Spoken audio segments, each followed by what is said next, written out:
welcome to Shrubby Buddies podcast, where we talk all things horticulture right from the heart of Zone 6B. So grab a drink, step into the garden, and grow with us as we talk plants, tools, tips, tricks, with a healthy dose of comedy and banter. Whether you're crushing it in the landscape or just trying to keep the one plant alive, we've got you covered. And as always, love you harder plus 2. Hey, Shrubby Buddies, and welcome to this week's episode of the podcast. I am Matthew C., joined with Timmy D., my best good friend, partner in crime. We're in Studio 6B, coming at you on a Monday evening in Central Ohio. Sup? Yo. What up? Monday.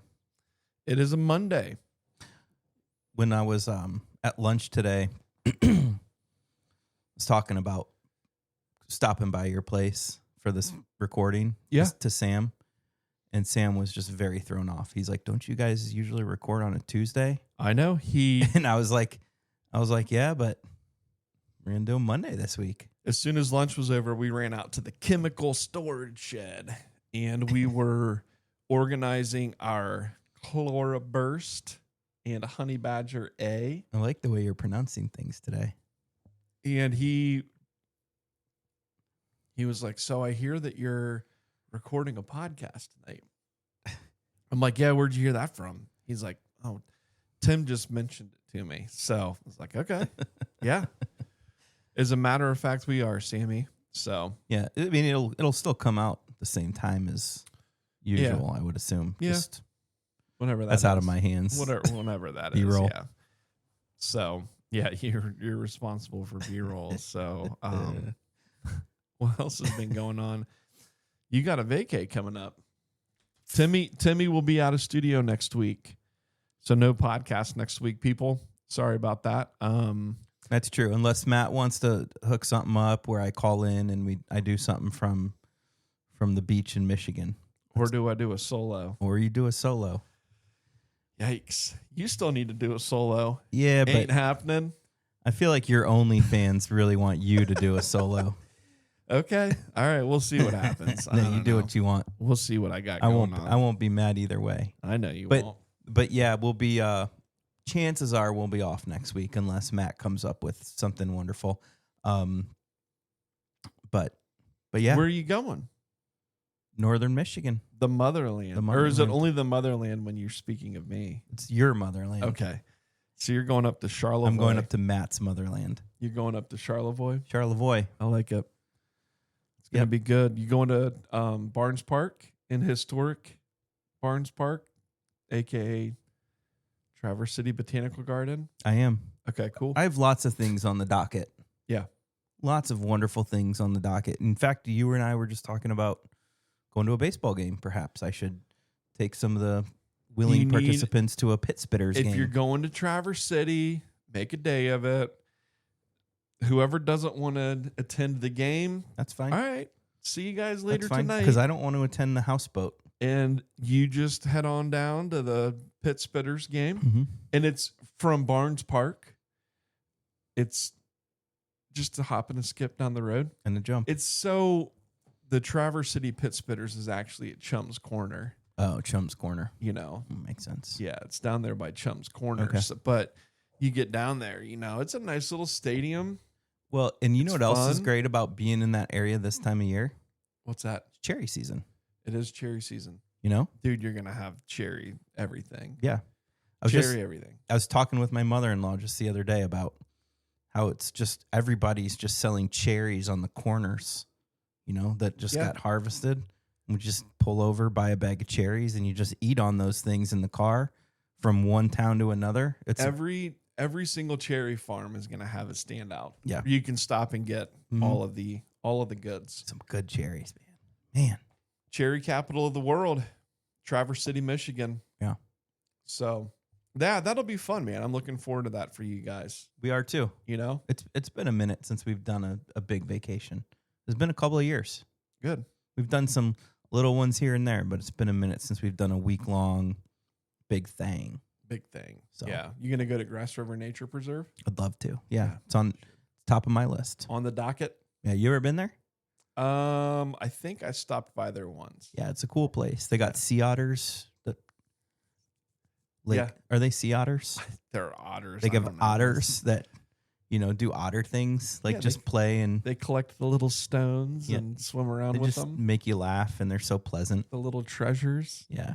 Oh, I hope I see the otters, but if I don't, whatever, I'll see something. Yeah. Be something cool. Gonna find Petoskey stones. Oh, I love you. You told me a story about. I did tell. Let's see how good you were listening. You told me a story just today about Petoskey stones, and that was that at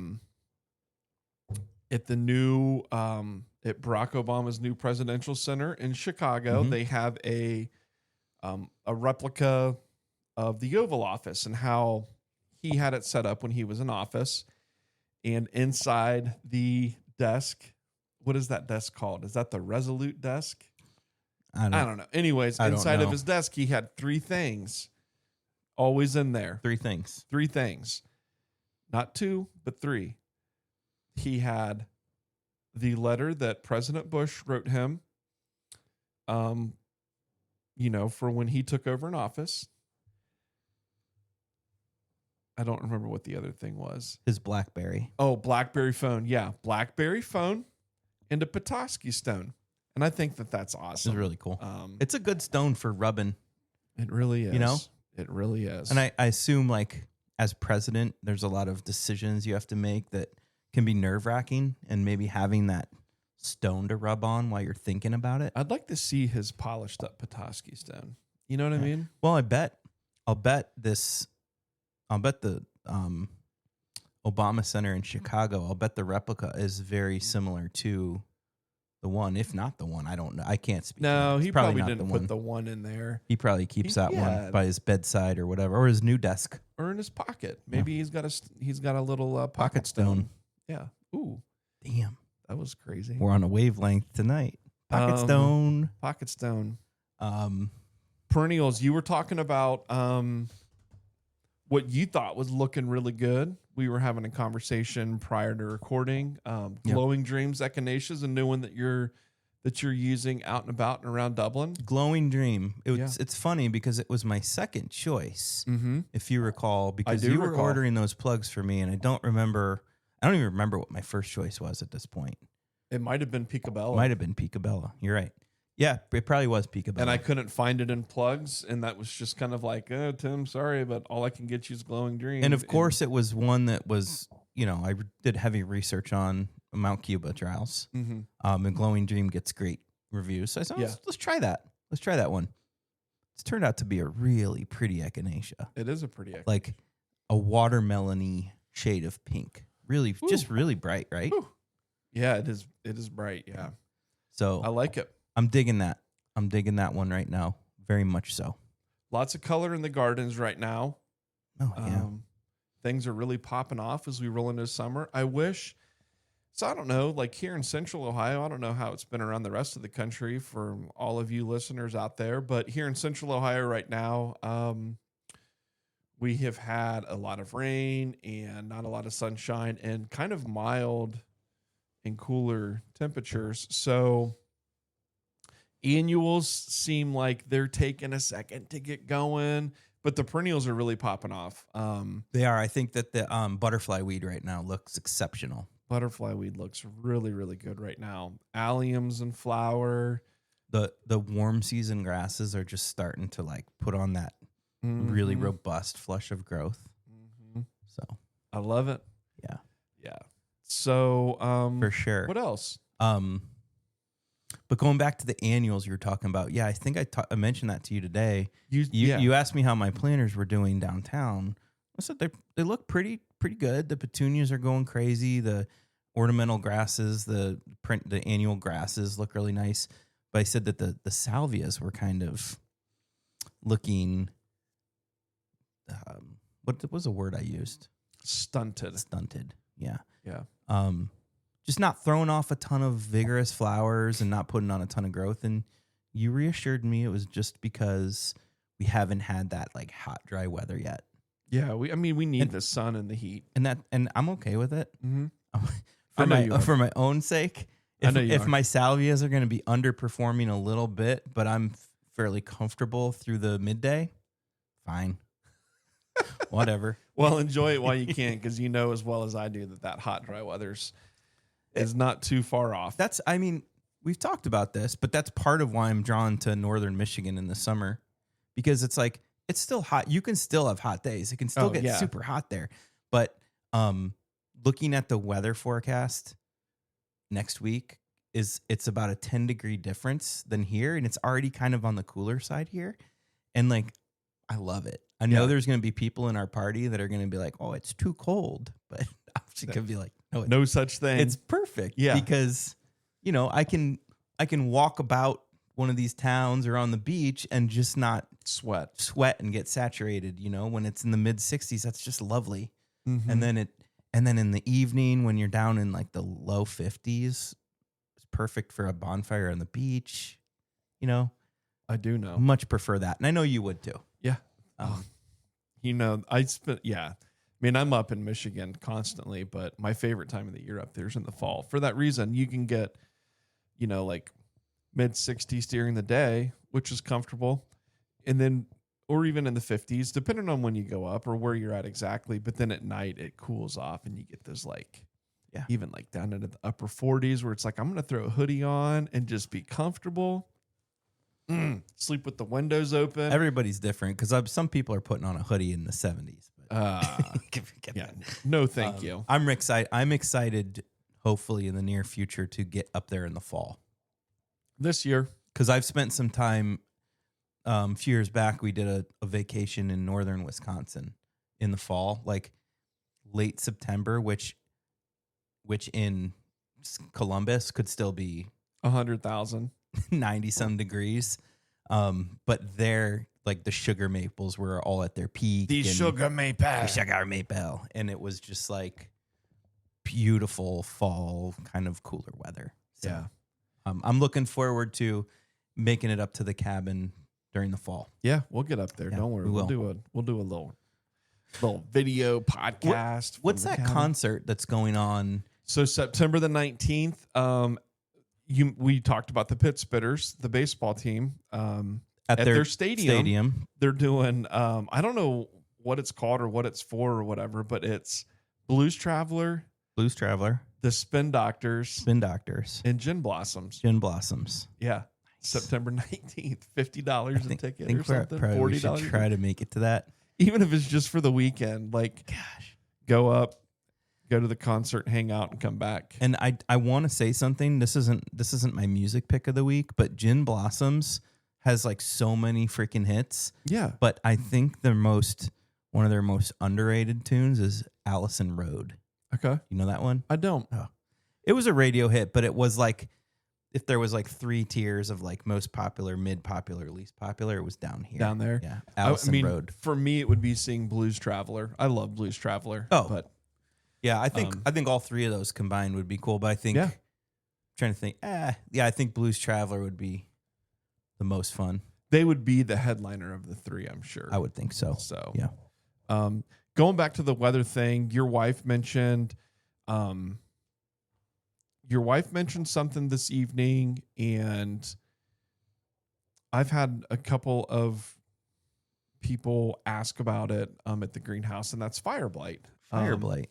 So I've had what's fire customer blight? At the greenhouse ask on their apple trees, and Megan said she thinks she has a couple of crab apples at Enniswood that have fire blight. Prairie fire. And crab apple. Yeah, it's a disease. A fungal disease. And I don't think that it's uncommon. It's not an uncommon disease, especially for things like your apples and your crab apples. I think anything in the rose family, right? Anything, yeah.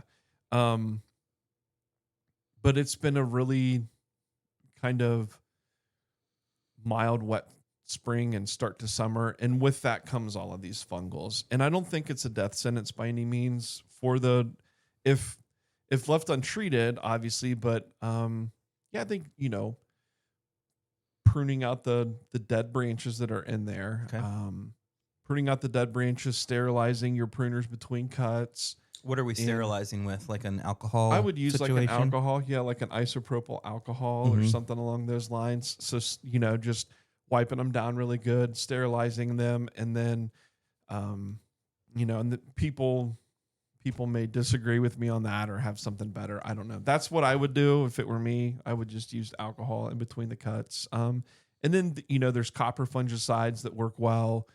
And then also using like dormant season sprays on like the apples and things will help.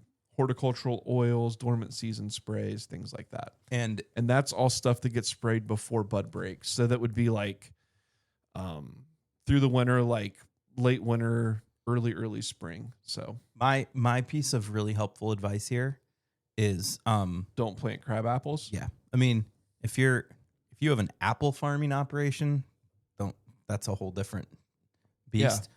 But just don't plant crab apples because, down the road, they're going to be a pain in the ass to prune anyways. They're like crab apples. I remember a time, that park in Dublin, it's like up by Wedgwood. It's just a pond. I know where you're going with it. A pond with steep hills going down to it. And it's got like 6,000 trees in it. I remember Sean Shipman. I know where you're going with it. Sean Shipman and his, the summer of Fireblight, and you guys removed all of those crab apples. No, right? That was Emerald. This is a different story. This is a completely different story. All right. There's like 5 of us moving through this park. Did it involve Sean? Just pruning. Yes. It was me and him and his crew. Okay. And we would just prune, and you would finish a tree, stack the branches, and move to the next tree that was closest to you. Well, if the crab apple was next, I would just look, no one sees me, and I would just go to the next tree. Because I hate pruning crab apples, right? Yeah. They're just like, you could be on that thing all day and still get it wrong. I know. But yes, there was one where we just cut down all the crab apples. Yeah, that's what I think we were sick of them. Yeah. And we were like, if a resident asks why we're doing this, we'll just say Fireblight. Fireblight. Yeah. Fireblight. Oh, okay. That's great. Sounds legit. But yeah, I don't plant crab apples personally. They give you 2 weeks of just like a splendid bloom. Oh, it's pretty unmatched, but then like the rest of the year, how many weeks in a year? 52. Mm-hmm. So the other 50 weeks, they're just like garbage. What's his face up there at Ohio State? If he's listening right now, which I'm sure he isn't, but not Chatfield. Yeah, it's Chatfield. Yeah, Chatfield. Yeah, Jim Chatfield. Jim Chatfield, and he's like the dude. He like goes around the world. The crab apple guru. Oh. Goes around the world looking at crab apples. And I get it to an extent. Your thing is your thing. Like I freaking love Buckeyes, but that's a weird thing to love. But yeah. Anyways, I mean, no offense to, yeah, offense. I can't stand crab apples. Yeah. Fireblight. Oh, geez. So, here you go, Meg. Yeah. So speaking of music, bub, what's the song for the week? What's your song for the week? Well, I thought since I'm going to be traveling to northern Michigan in the next few days, and you just returned from northern Michigan, and we're going to have a week off because I'll be in northern Michigan. There's a song that when I travel there, I always put on, but also when I hear that song here, I always think of northern Michigan. Yeah. And that is Lake Michigan by the band Rogue Wave. Yeah, it's such a good tune, isn't it? It is. And I wanted to put my phone up here and play just like a few bars of it for all of you to listen to. So I Googled like how many seconds can you play? 0 to do it so you're not like doing a copyright infringement. And AI told me that that's a myth. Like you can't play any of it. Yeah. So we're not going to play any of it, but I recommend you listen to the song. Probably a song you've heard before, maybe not based on the title because I'm pretty sure they don't say Lake Michigan in the song at all, but I see Lake Michigan when I hear the song. It's beautiful. Yeah, no, I know exactly what you mean by that because I think my brain goes the same way whenever I hear that song. Same with like Lord Huron. Whenever I hear them, I always think of the state of Michigan. I think they're from Michigan, okay, but they sing about Michigan periodically. And then I know that there's another tune for you. Whenever we go through Flint, you've always got to play. What is it? What is the song Flint Town, Flint Town, Yeah, Flint Town. Yeah. So every time we go up there, we got to blare it when we drive through Flint. I hope somebody listening knows what that song. It's Bismarck, the Dayton family, and they're from Flint. Okay. And they're just like straight up rap. Yeah. And who's your cousin you go up there and sing it with? Well, I haven't seen him in many years, but Pecker. Yeah. His name's Pecker. His middle name's Becker, and we've always called him Pecker because of it. But yeah, he turned me on to the Dayton family and Bootleg, and Bootleg sings that other song that I sing when we go through Flint Town. I don't know. Yeah. Bitch. Oh yeah. Right, okay. I'm not gonna. Even though we are rated explicit, I'm not gonna say that one. Yeah. That one's nasty. But is it funny how like you hear a song and it brings you to a certain place, or you go to a certain place and you're like, I gotta listen to that song. Yeah. Like, when we were driving into Chicago a month or so ago, coming from Amelia's soccer tournament outside of Chicago into the city, I just put on Sufjan Stevens' Illinois album. Yeah. On the Spotify, and we just like rode into Chicago listening to that, and it just like made sense and it felt good. That's cool. I like that kind of thing. Yeah. I will listen to his album Michigan. Yeah, is it called Michigan? Is it? It's Michigan or Michigander or something. It is the one that's all Michigan themed. Yeah. Yeah. Whenever I go into Chicago, though, sure. I just listen to the soundtrack for Shameless.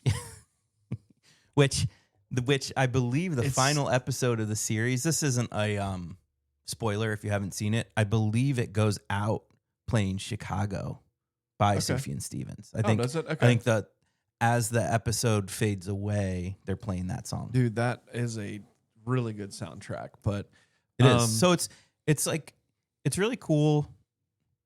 Like more than cool. Like it's really special sometimes how music does that to you, right? Like it brings you to a certain place, or a certain place brings you back to something. Yeah. And I think plants can do the same thing to you at times. Like there's times where a certain plant, every time you see it or hear the name, it always flashes a memory of something in your mind of being somewhere else. Oh, for sure. Or you're somewhere else and you can't help to think about a specific plant, right? Yeah. So yeah, I think everyone probably has those attachments. And it's all of us plant nerds. And sometimes it's like for happy reasons. Sometimes it's for sad reasons, but it's all okay. Like it's okay to dwell on things that maybe was a sad thing, just because at least for some people it helps you through. Yeah. But do you have any examples of? I do, dude. I have a lot of examples. That... So obviously for me, as everyone on the podcast knows, Northern Michigan holds a special place in my heart. You like Northern Michigan? Love Northern Michigan. Did not know that. I would love to live up in Northern Michigan, but there's a lot of special places up there that whenever I see certain plants, I think about some of the different places up there, you know? Mm-hmm. So like, for example, we'll just use the cabin, for example, my brother's cabin, you know, anytime I see ferns or stands of pine trees or witch hazel, our native witch hazel, I mean, those are all things that bring me, like, immediately make me think of the cabin, because at the cabin, it's just, you know, a cabin in the pines, basically, and there's a lot of, on the edge of the pines and back in the prairie area, there's a lot of witch hazel up there. In the pines. Where the sun don't ever shine. I remember your first time at the cabin. I don't even know if you'd purchased it yet. Probably. Yeah. But you just kept sending me photos like, look what I found in the woods. Look what I found in the woods. That was fun. Like I knew you were just real jacked up about that. Yeah, it was cool because here in Central Ohio, we don't see the native witch hazel growing to the extent that it does up there. Right. You see it from time to time, but not in the numbers. Not that you in see mass. It there. Yeah. It's, and it's everywhere. it's one of my favorite plants. Yeah. Witch hazel, period. So seeing it in nature is really cool. That and ferns. Ferns is the other thing too. If you've ever been up to northern Michigan, there's ferns everywhere. So Yeah, they don't call it Fern Gully for nothing up there. Sure, yeah. Fern Gully. Yeah, so I mean there's that with northern Michigan. In the Upper Peninsula, there's Cornus canadensis or bunchberry, which is almost remind you of trillium a little bit, a low-growing dogwood. It gets the pretty dogwood flower on this little short plant, but instead of having 3 leaves and 3 petals like a trillium, it's got 4. 4 leaves and 4 petals. Yeah. And it almost just looks like it is. It's like a ground cover, low-growing dogwood. It's pretty cool. It's cool, yeah. I've never seen much of it live. I hope to get there again someday and really like just immerse myself in it. Yeah. That's like one of the plants that's in my like top 5 I wish we could grow, but we can't. Yeah. It's just too hot and humid here. The other one that grows up there in the UP a lot that whenever I see here used ornamentally is striped maple. Is a very, very common understory tree up there. So cool. What a cool tree. Things like that always take me back to the UP. I can go on about northern Michigan. I know you could, and I have a northern Michigan one. What's your northern Michigan one? And this one's different. You went with a lot of the naturally growing stuff. My favorite, petunia. Oh, latte petunia. Let me guess where you saw it at. Guess. Harbor Springs. You got it right. Really? Yep. Okay. I actually had to check before this to see if it was Harbor Springs or Petoskey because I forget they both have wonderful flower displays. Yeah, and they're literally across the bay from each other. They're very close by. Yeah. But I remember seeing it in a planter on the front porch of a business, and it just glowed. Mm-hmm. And mind you, in northern Michigan, they can just grow petunias better because they don't have as harsh of hot and humid climates that like deteriorates them as quick. They have a shorter growing season, so there's that. But I'll never forget the geraniums, the bedding geraniums, pelargoniums, and the petunias there. Just always looked so full and bright. There wasn't they weren't straggly and brown.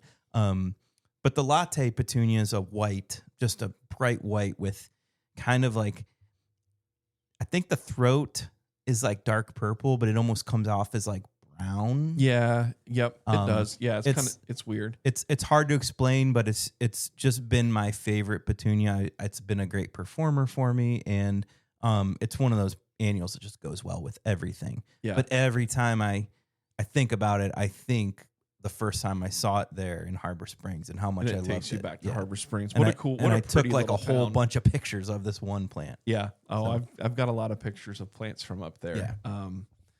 Yeah. Another Michigan one for me is Grass River Nature Preserve. I spend a lot of time over there. It's a hop and a skip from my brother's place. Probably 5 minutes from door to door, give or take. But it's just this beautiful. I don't know the acreage or anything, but it's this beautiful stand of land that they've acquired over the years, and I think they've continued to acquire land along the Grass River, a naturally occurring bog area. So there's 2 or 3 streams that run into this, and it's filtered by acres of this bog, cedar bog. And don't forget the otters. I know. And it filters out into the Grass River, which then goes to Clam Lake and then to Torch Lake and so on and so forth. But and there's otters there, a lot of good wildlife and stuff. But there's 2 plants in there that whenever I see them, I always think of, and that's Carex stricta. So they have a lot of, we won't even say stricta, Carex in general. There's a lot of Carex that grows in here. Carex is Latin for sedge. Sedge. There's a lot of sedges. So the way this nature preserve set up is there's kind of more upland, woodland type setting that you can hike through the woods and stuff.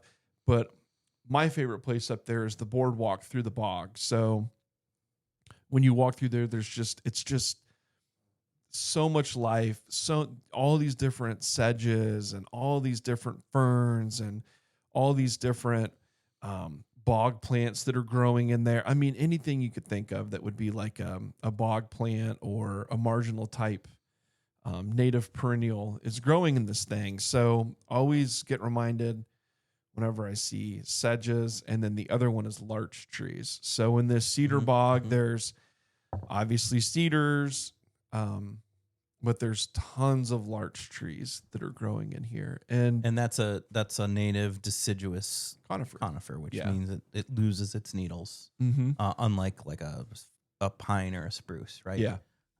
And the needles are soft. It's a lovely, lovely tree. And another thing about that you didn't mention is that I think that experience at Grass River Nature Preserve has had a lot of impact on your design in the landscape, specifically with your rain garden. Well, I mean, maybe a little bit. A lot of that specifically with that garden. Okay. I'm just telling you what I see. Okay. You when you were designing that garden, you talked about having the lots of the carex with things popping through it, and just like you saw. And I didn't use the carex. It doesn't matter. It's not that you didn't use the same exact carex, but it's that you used a carex. You were using some of that let nature guide you stuff to guide you in this rain garden. So what I love about that is we talk about at the Grass River Nature Preserve, specifically the area that is just like Carex stricta all along the boardwalk, is there's like matrix style plantings, right? And I mean, prairies obviously would be kind of that matrix style planting where you get a lot of the grass lower plants with, perennials that pop up. The grass kind of ties everything together. But this was just so, like, it was pretty much all carex, and you go up there like late summer, early fall, especially, and it's just like pockets of Joe Pye weed growing up through there, and there's thalictrum growing up. You ever been up in there during a sunset? Ferns and I mean, I've been up there with you during. I know, the but that was winter. I know. Yes, I have. We didn't get to see the sunset like bouncing off of all these plants because there was like 3 feet of snow on the ground, but that was still cool. Yeah, no problem. So you just get all of these like pops of perennials that are like, growing up through this matrix plant of carex, and it's like, it's one of those things where, we would rack our brains over to design something like this, right? And nature just it's beautiful, but it's not something that anyone designed. It was just that's how it is. Yeah. So I get it. I don't know. I love it. You're getting me in the heart. And I feel like whenever you post some things from this episode, you need to hashtag them. Okay. The Grass River. Yeah. Because we've just spoken a lot about them and wonderful people. And we did their trivia there a couple years ago, and that was a lot of fun. So, gosh. And they have such a cool little visitor center with all of the goodies and a lot of history on the property. Yeah, so basically if you're there, don't miss out. Yeah. Don't miss out on this. What else? Oh, and they have full-time, naturalists that work there and some beautiful pollinator gardens around the building. Anyways. And otters. And otters, yeah. Let's not forget about the otters. Yeah. Yeah. What are some areas for you? Like, what are plants that draw you to an area that yeah. So the more we were talking about this, anytime, and you know this story, but anytime that I see or someone mentions trying to grow an orange or any type of citrus, especially here in Ohio, you can grow it, but you have to bring it inside. It's a whole deal. Yeah. I'm always brought back to when I was young, visiting my grandparents in Florida. And Florida now is not my favorite place to be. Yeah. It's just like lots of critters that bite, lots of humidity and other things. And just other strange things happening in Florida. We love you, Florida. I got poisoned by a frog in the eyeball the last time I was in Florida. So I'm just telling you, like, these things happen. Yeah. Anyway, it was my fault, I'm sure. But my my grandparents lived in Florida in this lovely little community with a pond and a pool, and I would do all kinds of bass fishing there. And every morning we would have fresh squeezed orange juice, like literally just oranges squeezed and then drink like that. Because all around my grandparents' community was orange fields. And the way we got the oranges is the fun thing.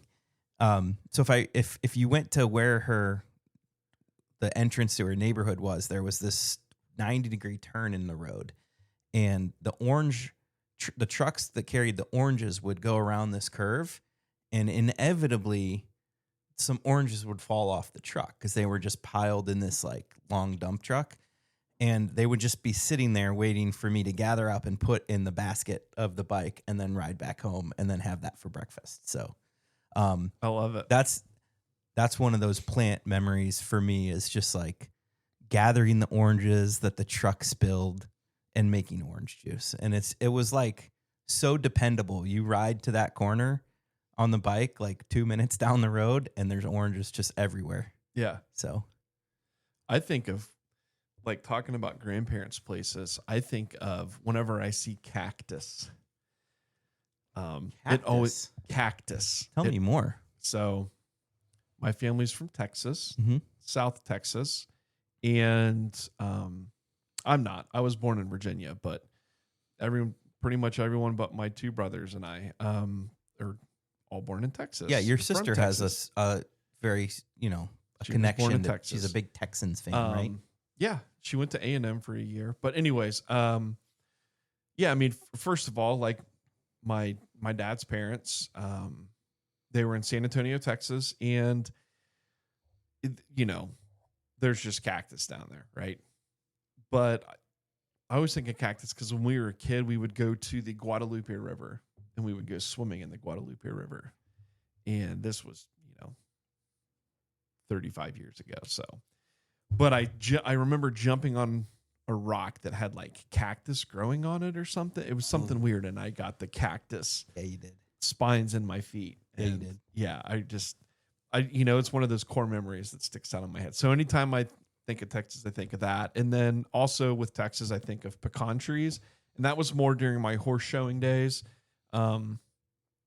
Just being out there in the fall time for horse shows or whatever, and just seeing the number of people pulled off the side of the road along the interstate and like just gathering pecans that just grew. Yeah.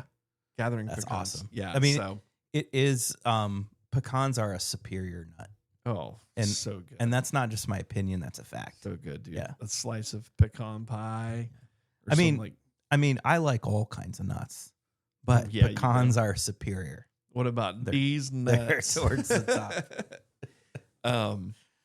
Yeah. So that's awesome. There's a lot of places that whenever I see plants, I think of them. When we were in Asheville, whenever we talk about thalictrum now, it always brings me back to just a few years ago at thalictrum, and it brings me back to, or meadow rue. It brings me back to the tour day where it was you, John Greenlee, and I walk in, and he went on his thing about having to plant thalictrum. So every single time I mean, that's why I started planting them. I know, but John Greenlee looked at me and said, "You need to plant more thalictrums." And every time I see him in the garden center or hear someone mention thalictrum, it always takes me back to our Asheville trip. Same. I remember in that garden where that was too. Yeah. Down that little slope there. Yeah. So like that. And then an obvious one too for me is every time I see crepe myrtle. Oh yeah. I think of a lot of different things, but it always takes me back to our Asheville trip because of you and I on our drive down. Every single time there was a crepe myrtle. I mean, here's the thing. Just let me set the scene. We don't grow crepe myrtle in Columbus. We can't. Yeah. We can grow it as a shrub that will die back to the ground. So it acts more like a perennial for us here. Yeah, we can't. But we don't have these large trees with the bark and the multi stems. But you get to a point in southern Ohio Cincinnati-ish, yeah. Yeah, down towards the river where you start to see crepe myrtles. So it's like, as horticulturists, we're always looking at the plants and it's like, oh, there's a crepe myrtle. Yeah. There's a crepe myrtle. And then they become, there's more and more and more, but we just started pointing out every single crepe myrtle. Every time we saw a crepe myrtle, and it was like a joke. We were running into the ground because like I could be talking to Tim about something on this drive down to Asheville and just mid-conversation, he'd be like, crepe myrtle. Great myrtle, to everyone we saw and vice versa. And then we started doing that. Well, we didn't start. We continue to do that at all the gardens we toured, which they're everywhere. And then Megan was probably super annoyed with us. And I think we still probably do that. Like crepe myrtle. Like I know I've walked through the garden center and seen the shrubby crepe myrtles. Yeah. And just been like crepe myrtle. Yeah. Like I don't know. So that's another one too. Like crepe myrtles always take me back to our little Asheville trip, which is fun. I feel you. And then, I mean, since you're mentioning North Carolina, so growing up, our family vacation spot was the Outer Banks. Mm-hmm. ODX. Hatteras Island. And even as a young budding horticulturist, I would notice the plant material down there. But we would stay at a place. Then there'd be a sand dune, and then it would be the beach and the ocean, right? But the sand dunes would stay in place because of sea oats, and they're protected there, and they're not northern sea oats. But every time I see the thing about northern sea oats, I love them as a landscape plant. They're beautiful, but they're just so freaking aggressive. Oh yeah, I refuse to plant them, but I love it when I see them. Because they're not the same as the sea. They're a very different type of plant. But when I see sea oats, I always think of the sea oats that are protected along the coast that hold those the dunes in place. Yeah. If they weren't there, the dunes would just blow away. Yep. And so they're crucial. So I always think of those vacations growing up because my dad would always point those out because he's a plant person. And he'd always point out the sea oats. And, probably when I was a little kid, it was like, whatever, sea oats. But now I look back and realize the importance of them. Yeah. Right. And then if I could just wrap a little music into that, we traveled with a few families from my hometown, some friends of ours that they just love to fish. They love to drink and they love to listen to Jimmy Buffett.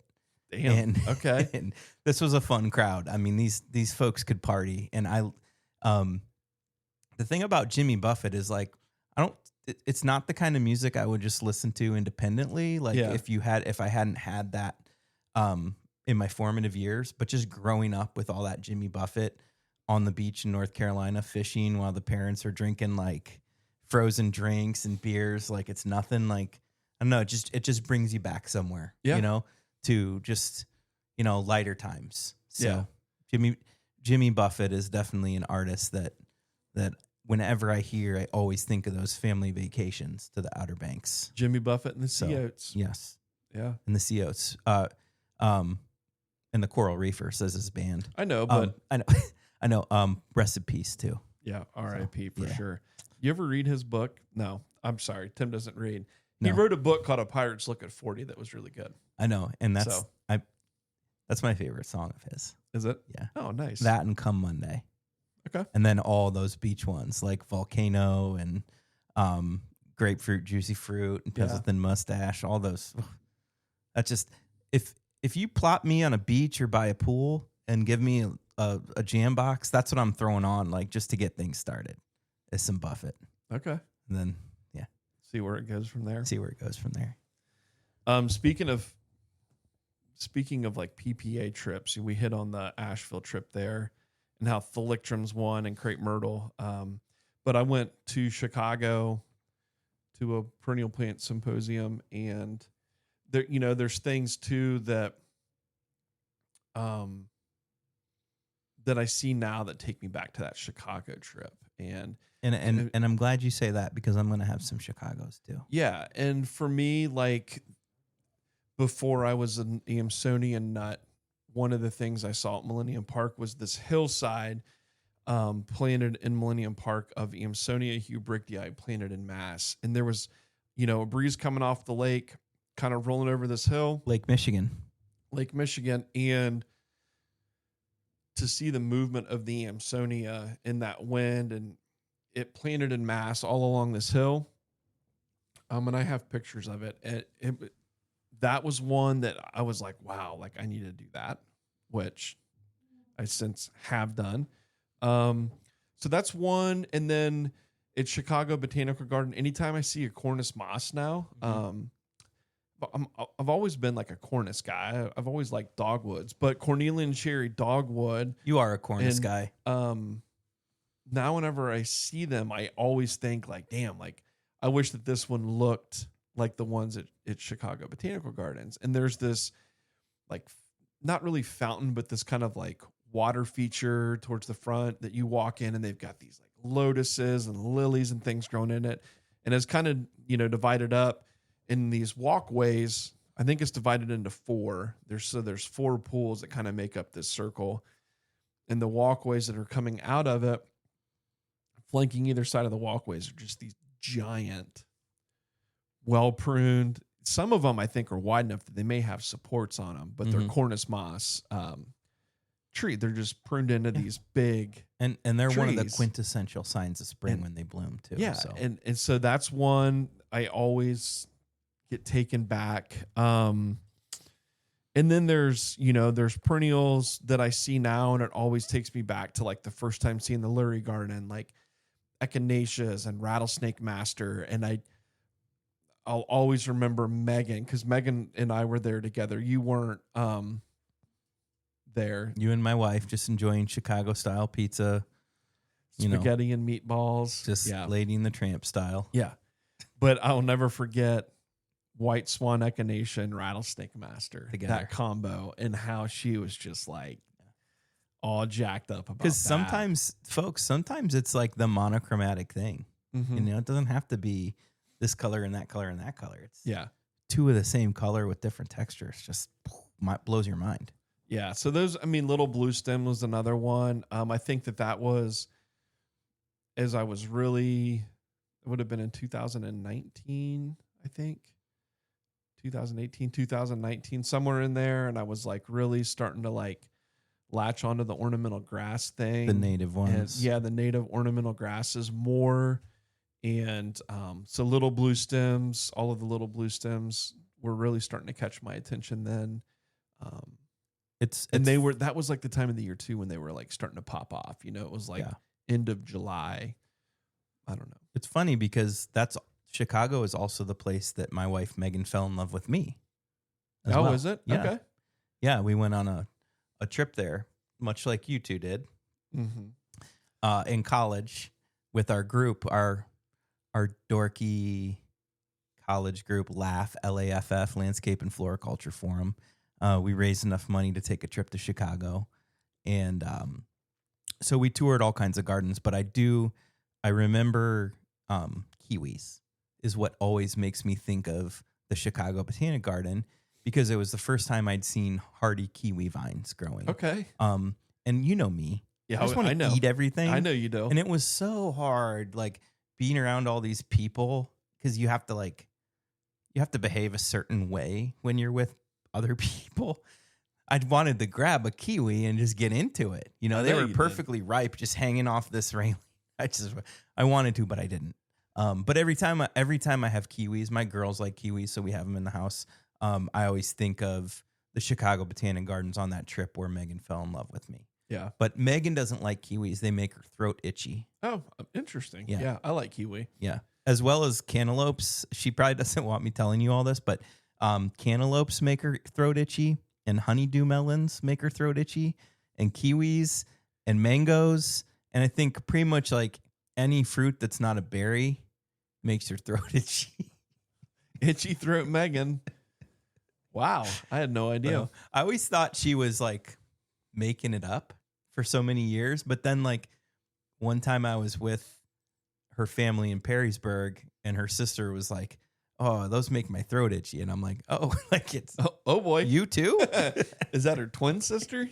I don't know that I've ever had an itchy throat. I don't know that feeling. I've had an itchy throat when I've gotten around some like viburnums that are got full of pollen. I'd call it scratchy, but not itchy. Yeah. Okay. Could you imagine an itch deep in your throat? Whoa, sounds horrendous. Yeah. But anyways, I digress. That's funny.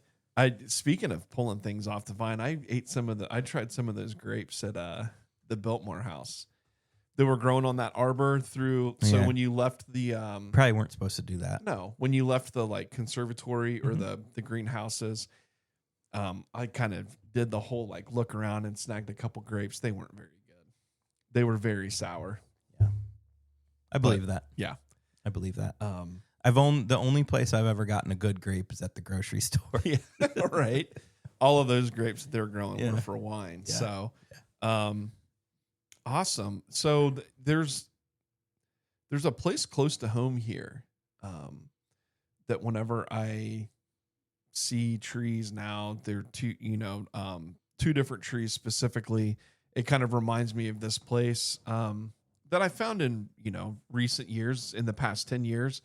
And that's Davy Woods State Nature Preserve. So anytime I see a tulip tree now, or anytime I see buckeye trees, like I just think of Davy Woods because I think, damn, this tulip tree that I'm planting, or this tulip tree in this person's yard or in this park setting, if given time and isn't mucked with, has the potential to grow into this giant tree you've seen them, the old growth. I don't know if they're old. I mean, I would assume old growth tulip trees. If you think you've seen a mature tulip tree because you saw one that was like 60 or 70 feet tall in a neighborhood yard, you haven't until you've seen these ones at Davy Woods that are just 4 or 5 feet in diameter and 150 feet tall. And it's what pictures can't do it justice. Yeah, I mean the first branch on these trees is like 60 feet off the ground. Yeah, I mean the only way you know it's a tulip tree is if you know how to identify the bark. Otherwise, you would have no idea. Yeah. Well, and when the flowers are falling. Sure. But anyway, so tulip trees. And then in Davy Woods, I think we've talked about it on here before. The whole entire understory of this nature preserve is buckeyes. And I remember taking you and who was it? Me, you, Regal, and Shinny went out there and did a little morning hike. We meandered along that stream, and it was just. You remember like all the buckeyes? Yeah, it was like a tunnel of buckeyes. Yeah, beautiful. Yeah. So those are two plants, and then the other one too. This is kind of like. I just thought of too another. It's bladdernut. Anytime I see bladdernut, tell me more. I love that plant. I know you do. And so anytime I see bladdernut like growing in one of our parks, I immediately am like, oh, you need to go down and check out. I can't even remember the name of this park now. It's like down near Yellow Springs. Let me see if I can Google it real quick. Anyways, along this top trail, it's just like a tunnel of bladdernut. So while you look, bladdernut's a cool native riparian shrub, suckering shrub, because it has these beautiful bell-shaped white flowers that form these bladders that are 3 sections are full of air, and they've got seeds inside of them.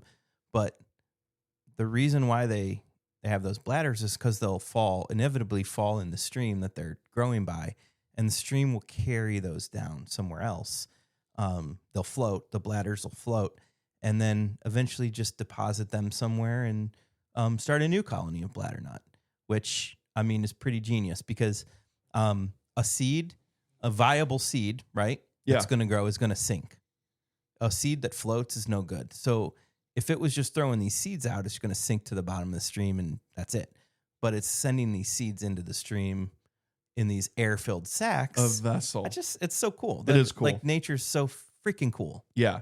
So it's Cedarville, and it's called Massey's Creek Cascade Waterfalls, which is part of the trail system for the Pollock Works Ancient Hopewell Indian Village. Yeah, that's a mouthful. So, and there's like some Native American mounds there and stuff. But anyways, yeah. So that's another one too. Like, because we have some stands of bladdernut that grows in Dublin, and we've planted it in areas. So anytime I see those, I just am like, oh man, you got to go check these out, Cedarville. Guess I'll I'll get there someday, won't Yeah, I? maybe someday. So you got any other places that? Yeah. One more that always rings with me is California buckeye. And that's not a plant that I see because we can't grow it here. But my first trip out to California to visit a friend, Sam, when I visited him north of San Francisco, SS Merch. There's a lot of California buckeye growing on this property. And he showed it to me right away because he knew how much I love buckeyes. And I'd never seen it before. And it's more of like a multi-stem shrubby buckeye with smaller flowers that are more in spikes rather than panicles. But what's neat about it, and is the real reason why we can't grow it here, is its dormant period is when it's hot. Oh, okay. So it doesn't work here. Yeah. Because what it does is when it gets in the warm period where it's hot and dry there and it's not the rainy season, it goes dormant and it drops its leaves. And that's when it's dormant. And then it grows more vigorously during the cooler, wetter times. So, just like a very cool, like you look at it and you know it's a buckeye. And it brings me back to being on that farm north of San Francisco. But I know it's a buckeye, but I'm like, still, I can't have it. Yeah. So it has to stay there. Yep. It has to stay there in California. So Aeschylus californica, I believe. Merch posted a video on one of the social medias, TikTok, Instagram. I can't remember now. And I commented on it. And it was just a video of like his living room with the windows open and these just curtains kind of blowing in the breeze. And his dog was hiding behind the curtain. And that's probably why he posted the video, because his dog's cool as hell. But the living room looks so inviting and just so comfortable and chill and relaxed. And I'm like, we need to do a Shrubby Buddies episode there in that living room. Okay. So I messaged them on there and was like, hey, Shrubby Buddies episode in your living room. And he immediately responded and was like, anytime. And Sam, I want you're going to be in the episode, but I also want you working on a wooden spoon while we talk. Yeah. Like whittling out a wooden spoon. You're talking and you're just working on a wooden spoon. What would be really cool would be to have him talk about some of I don't know, he's more with fisheries, right? With Patagonia, doing stuff with fisheries, just marine biology. I think just the whole environmental portion of it. If there was a way he could loop in like some of the plant, because I know that they do a lot with plants. Well, too. And honestly, Sam's we could do a whole episode on this, but Sam could talk about his time on the farm, his family farm in north of San Francisco in Bolinas, California. Okay. Cool ass place, dude. You might get there and never want to leave. Yeah. I mean, Good chance. It's incredible. But now I'm gushing. Just like the meals we ate there were just like fresh from the sea and fresh from the farm. And we're just like eating lettuce, just large pieces of lettuce with our dinner. Nope, no dressing, just eating lettuce. It's like salmon. Cool shit like that. And salmon and shrimp and crab that we caught off the boat. Like, yeah, that was tough. That was tough to beat. Damn. Yeah. So we need to do that. Yeah. I watched one of the hogs there take down like a salmon. They threw the guts in his pen and he took down a salmon. Spine? No. What's the organ that's like 600 miles long that's all wrapped up? Intestines? Yeah, intestine. And it was all unraveled and he ate it all. And then he regurgitated it back. And ate it again? Just inch by inch by inch by inch. And then just started eating on it again. Like it was a cycle that was never going to end. That dude was like, damn, that tasted good. I got to try it again. Oh, shit. Yeah. Oh, man. That's the thing with hogs, though, man. They'll eat anything. Yeah, they will. That's awesome. You know, one last place for me is whenever I see plants like southern magnolia and lace bark pine or not lace bark pine, lace bark elms. I think of Atlanta Botanical Gardens and just we can grow a southern magnolia up here, but not like they can down south. The southern magnolias down south are just insane. But Atlanta Botanical Gardens, they've just got some massive southern magnolias and humongous lace bark elms. And I love lace bark elm, but whenever I see those now here, I appreciate what we have here, but it always makes me think of like, damn it, I wish we could grow these as good here as they can grow them down south. What's funny about that is I have a similar memory of southern magnolia, but mine brings me to Inniswood Metro Gardens. Okay. Because that's where I learned that plant. So we were on a field trip in college, and Dr. Pablo Jordan took us to Inniswood for a walkabout, and that's where I learned southern magnolia, specifically the cultivars Bracken's Brown Beauty, and that specimen is still there. So anytime I see one, I always think of that specimen, and anytime I'm at Inniswood, I think of that moment. So, and you and Megan sneak over to it.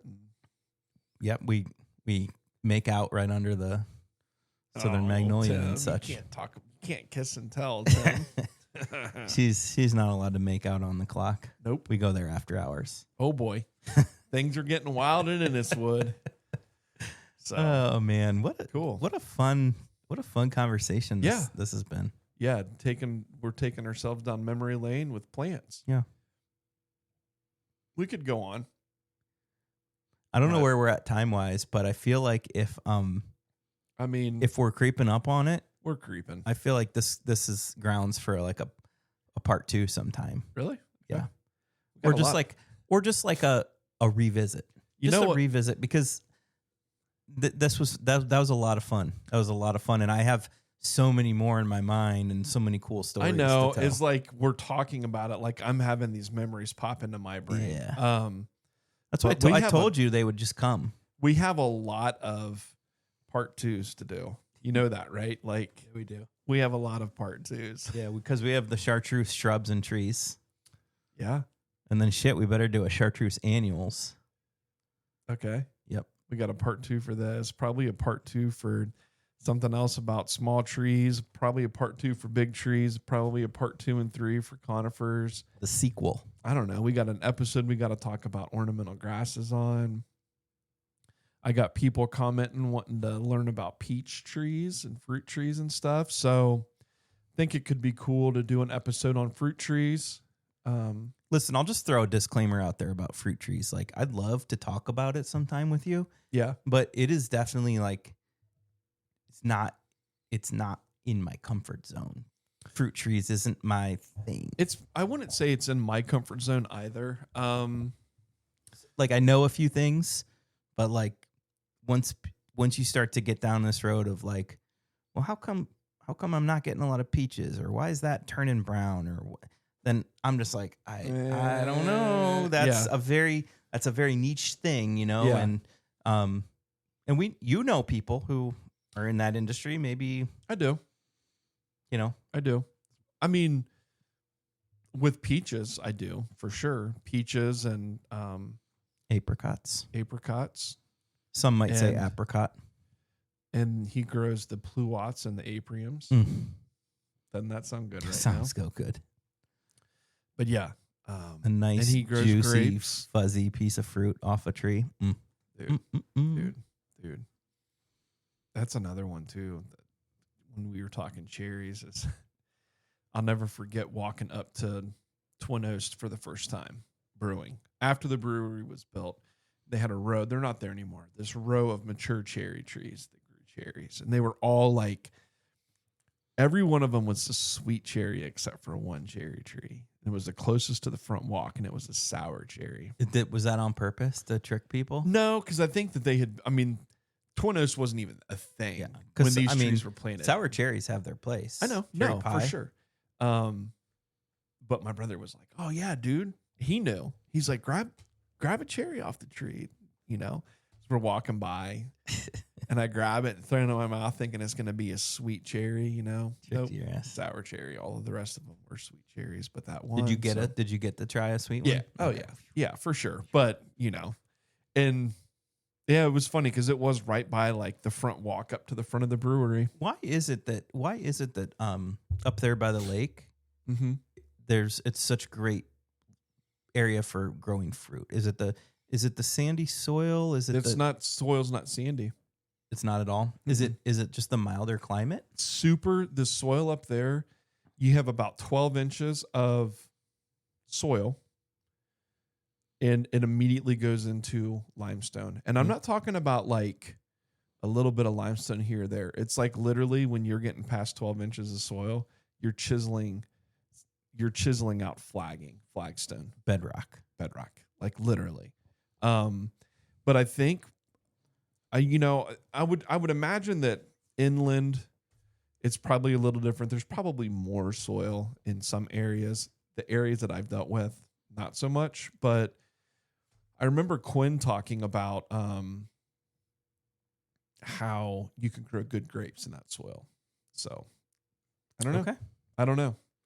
But or maybe a good like there's a specific type of I also think there's got to be something to like it's windier and just blowing humidity out of there a little bit more. Mm-hmm. You know, just how it is like near coastal areas, even if it's humid, it's a humid day, but when the wind's coming along the coast, it just like sweeps that humidity away. Yeah. So it could be. I really don't know. I don't know why. I don't know either. All of these fruit farms and fruit trees and stuff all grow close to these water. Flipping humid down in Georgia and South Carolina, and they grow peaches. So I don't know. Yeah, Georgia peach. Maybe there is no connection. Who knows? Humidity. Who knows? There's a lot of mayflies up there. I know that. Oh, I know. Their mayflies are hatching right now. Yeah, right now. Why? I thought they did that in May. They're literally the mayflies up there have been. I've slayed horrendous. The walleye on a mayfly rig. Have been horrendous. So my dad was doing boat inspections for the Coast Guard this past weekend. What a cool thing. My dad inspects boats for the Coast Guard. He's like the flotilla commander. I know. He's 80 years old and the flotilla commander for the Marblehead Coast Guard thing. Anyways, so they were doing boat inspections. What a cool guy. He said he parked, and when he parked, there wasn't a mayfly anywhere. Not a mayfly to be seen where he parked at. And he left the windows cracked so that when it gets so hot in the car. And when he came back, he's like, I swear there must have been a mayfly hatch while we were inspecting boats because his car was covered with the mayflies. So I would imagine, though, that they would be wrapping up at this point. Okay. I would think. It usually lasts about 3 weeks. Okay. And then because we're in summer. I know. Yeah. Summer's just started. It's been cool, though. Yeah. So really cool. But they've had some big hatches up there. Those hatches on the lake, the mayfly hatches, get so thick that it shows up on Doppler radar as a rainstorm over the lake. That's crazy. And it's not. No. It's just mayflies. No. Kind of like birds. Birds migrating will do that sometimes too. But yeah, these are little insects without mouths. Mouthless insects. Yeah. That's cool. I feel like we could keep going. Luna moths are like that too. Yeah. They get born to breed and then they die. They don't eat as adults. Yeah. So that sucks. Could you imagine? Like, yeah, but like I also think you emerge from the Lake Erie, you emerge as this little insect, right? Hoping that you don't get eaten by a walleye or a perch. And then you just pop out of the water and you're like, damn, I'm hungry, but I ain't got no mouth. So then you just go around and you bang for a day or two and then you die. And then you're dead. And then you're bird food. And then you get washed into the back end of the lake. Start the cycle over again. Yeah. All right. We're just rambling now. Yeah. Okay, peeps. Well, that's it for this week. If I can't figure something out for next week, we'll be at you the week after. Okay. Otherwise, yeah. Hope you all have a wonderful week. Hope you enjoyed the episode, and we love y'all harder +2. We are the Shrubby Buddies. Bye-bye. Bye.